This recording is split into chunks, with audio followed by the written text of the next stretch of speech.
Yesus Kristus adakah bohong? Tidak bohong. Kalau bohong, bagaimana dia tidak menyembuhkan orang yang sakit pun tidak perolehi wang. Dia tahu orang kaya datang ke sini situ hanya untuk mereka membuat perubahan, tetapi bukan untuk memperolehi wang mereka. Kalau dia bohong, bagaimana itu dia buat banyak kerja ini ada masih tidak tempat untuk berasrama?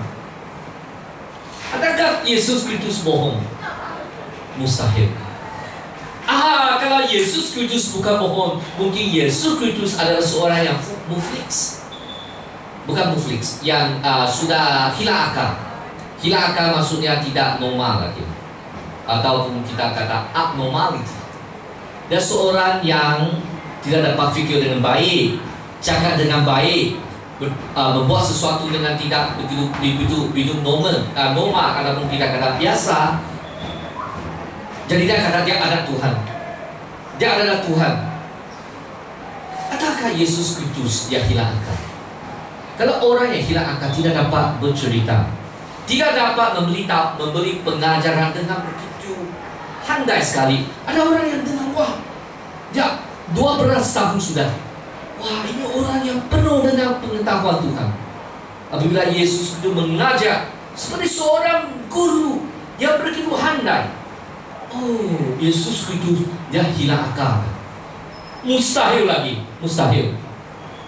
Dan cadangan yang ketiga, oh, Yesus Kristus, saya tahulah dia bukan orang hilang akal, dia bukan orang yang bohong, tetapi dia hanya seorang guru mah. Guru memang pandai ajar mah. Oh, Yesus Kristus hanya seorang guru mah. Betul kan? Yesus Kristus hanya seorang guru saja.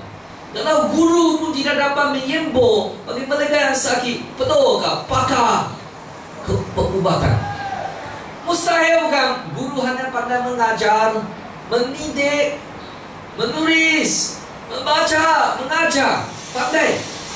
Tetapi mustahil seorang guru yang membolehkan seorang yang hilang keamanan memperoleh keamanan. Mereka yang buta menjadi orang yang nampak. Mereka yang melalui kesusahan dalam laut, tapi Tuhan amankan laut. Membolehkan mereka memperoleh keamanan yang begitu luar biasa. Kalau dia bukan Tuhan, siapakah Yesus Kristus? Tidak dapat kita jawabkan. Inilah apologetis yang kita ketahui. C.S. Lewis. Ada dengar tak C.S. Lewis? C.S. Lewis. C.S. Lewis. C.S.L.E.W.I.S. C.S. Lewis. Dia kata ada 4 kemungkinan. Adakah Yesus Kristus anak Tuhan? Adakah Yesus Kristus anak Tuhan? Jadi kita kata, ya betul, Yesus bukan bohong, Yesus bukan hilang akal, dan Yesus Kristus bukan sahaja seorang guru, tetapi Yesus Kristus adalah Tuhan yang benar datang ke dunia demi kamu, demi saya, demi penyelamatan, demi membawa kita dari dahaga pergi ke surga, untuk mengampuni dosa, untuk memberi kekuatan dalam kehidupan, supaya menjadi saksi yang begitu berfungsi untuk membawa domba yang sesak balik kepada bawah, kepada Tuhan. Saudara-saudari yang saya kasihi semua, penyebaran Injil benar dalam akhir ayat 3 di sini, Lukas yang memberi satu laporan yang teratur. Kalau kamu ketahui Handbook Crusade for Christ, dia adakan satu nonton wayang tentang Yesus, Jesus Film. Adakah benar saudara-saudari kamu tonton? Saya kalau tidak lupa ialah 3 jam atau 4 jam itu nonton yang begitu panjang sahaja tentang Yesus. Itu nonton wayang mengikut buku Lukas. Sebab buku Lukas yang seperti Lukas tulis ini sama satu laporan yang teratur mengikut masa dari kecil sampai ke Yesus Kristus mati, bangkit dan pergi ke langit. Itu ada satu laporan yang teratur. Buku yang lain seperti Matius, Markus, dan juga Yohanes itu ada pun menceritakan Yesus Kristus, tetapi dari segi yang tidak sama dengan segi. Tetapi semua ini untuk membuat kita ketahui dengan lebih dalam akan Yesus Kristus. Jadi saudara-saudari, penyelaman Injil benar dari segi Lukas yang ada untuk memberi satu laporan yang teratur, supaya kita boleh lihat akan di mana Yesus Kristus datang dan latar belakang. Dari bagaimana dia dilahirkan, bagaimana dia tumbuh, bagaimana dia bekerja, dan bagaimana dia mati untuk kita dan bangkit dan pergi atas langit dan memberi perintah kepada kita mengikuti apa yang Tuhan inginkan kita buat. Saudara-saudari, kita perlu ketahui, apabila kita menyampaikan laporan yang teratur, dia memberikan satu fungsi yang begitu baik, yaitu memberi ketahui Yesus Kristus kalau dari segi manusia dia seperti manusia. Jadi ada tafsiran beritahu kalau Matius dia menerangkan Yesus Kristus adalah raja, maka Markus beritahu akan Yesus Kristus adalah hamba. Kalau kata sedemikian, buku Yohanes kata Yesus Kristus adalah anak Tuhan, dan buku Lukas tentang Yesus Kristus adalah seorang manusia. Yesus Kristus adalah manusia. Mengapa dia menjadi manusia? Mengapa firman menjadi tubuh? Sebab untuk kebaikan kita, untuk memberi Injil kepada kita, untuk menyelesaikan penyelamatkan kepada kita, supaya kita memperolehi penyelamatan yang kekal, supaya kita memperolehi kehidupan yang kekal. Saudara-saudari, di sini kita ketahui laporan yang teratur itu memberikan kita ketahui apakah Yesus itu beda dengan manusia yang lain. Dia laporan yang teratur tentang seorang manusia. Apa yang beda?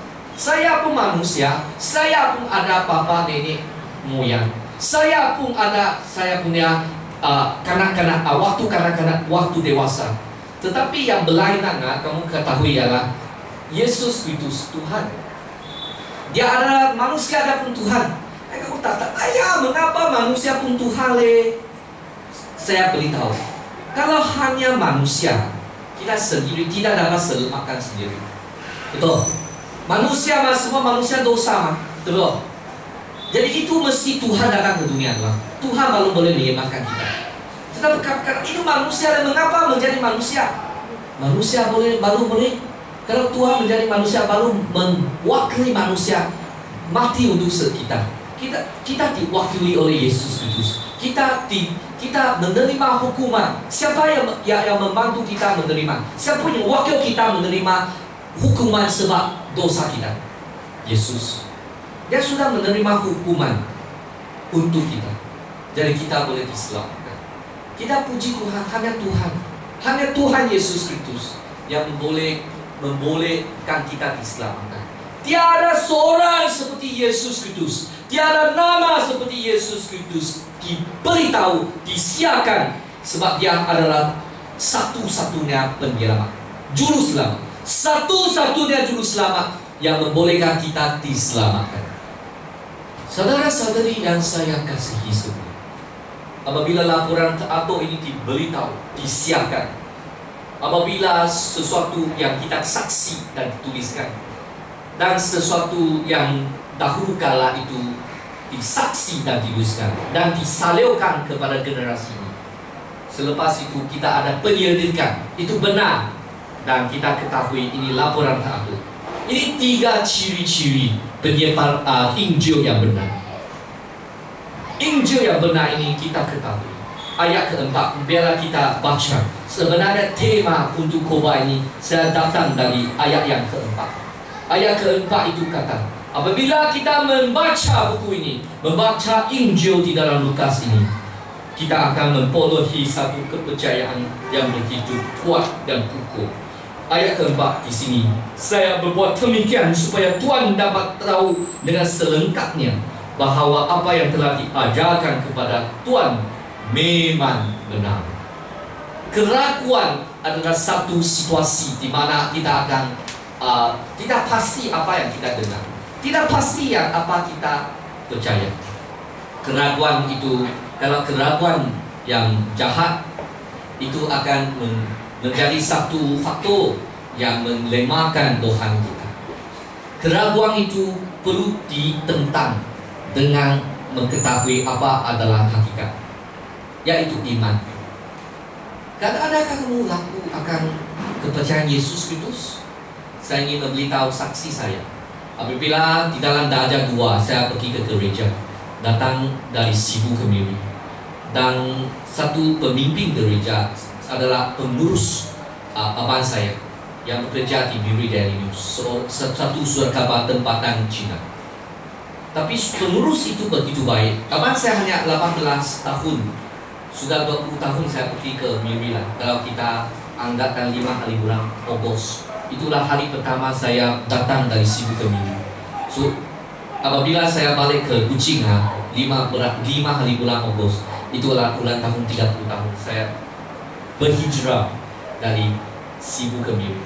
Itu buat satu perubahan yang besar. Sebab selepas kita dihijrahkan, hijrah, kamu tahu? Satu istilah yang digunakan, hijrah. Pernah belajar hijrah dalam sejarah? Saya pun ada mengalami satu hijrah yang mengubah kehidupan saya. Yaitu apabila saya hijrah dari Cebu ke Miri, saya benar-benar saya ada peluang pergi ke gereja atas cadangan pengurus abang saya. Abang tidak pergi, tapi kita sebagai adik kita pergi.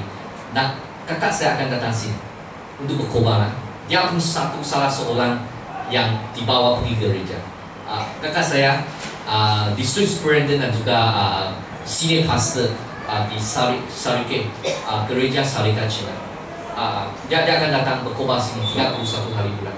Selepas kebaktian sesama gereja Metodis sekeluarga di sini lah. Apa saya kata ya, kita semua bergereja. Oh, dan kita bergereja. Dan 1 tahun, 2, 3 tahun, 4 tahun, 5 tahun. Oh, saya menjadi seorang yang menyertai peralihan. Saya sudah pergi selang lunar, tapi saya mulai tanya, mengapa saya tidak percaya Yesus? Oh ya, ini betul kan? Ini buku Tuhan kan? Oh, Yesus itu benar kan? Atau saya lebih baik pergi menjadi Muslim, lebih baik kan? Ini macam bagus oh. Saya mulai berpikir sedemikian. Tetapi apabila saya ada kesusahan ini, saya cakap kepada guru saya di dalam Inter-School Christian Fellowship ICF. Dia tahu kamu di tempat kamu ada ICF. Saya beritahu akan guru kepada guru, dan guru itu membeli kasih saya buku baca.